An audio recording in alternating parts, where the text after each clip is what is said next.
কলকাতায় আইপ্যাক অফিসে ইডি হানার মামলার শুনানি সুপ্রিম কোর্টে আবার পিছল।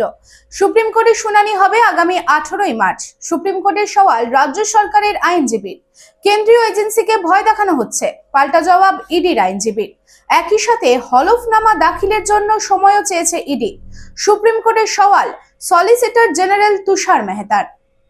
চাই ব্র্যান্ডেড জামা কাপড়? তাহলে আজই আসুন ভ্রিনাম লাইফস্টাইলে। রানীগঞ্জ শহরে বিশ্বস্ত প্রতিষ্ঠান, যেখানে পেয়ে যাবেন পুরুষদের জন্য Allen Solly, US Polo, Arrow, Flying Machine, Spykar, Pepe Jeans, Van ইউজানের মতো নামি দামি ব্র্যান্ডেড কোম্পানির shirt, pant, T shirt, trouser ছাড়াও আরও অনেক কিছু। কেনাকাটায় থাকছে বিশেষ ছাড়, বাই 3 গেট ফ্ল্যাট 40% অফ। আমাদের ঠিকানা ভ্রিনাম lifestyle, Ritusiddhi apartment, opposite electric supply office, near sports assembly, NSB road, Raniganj. Phone number 9144777778।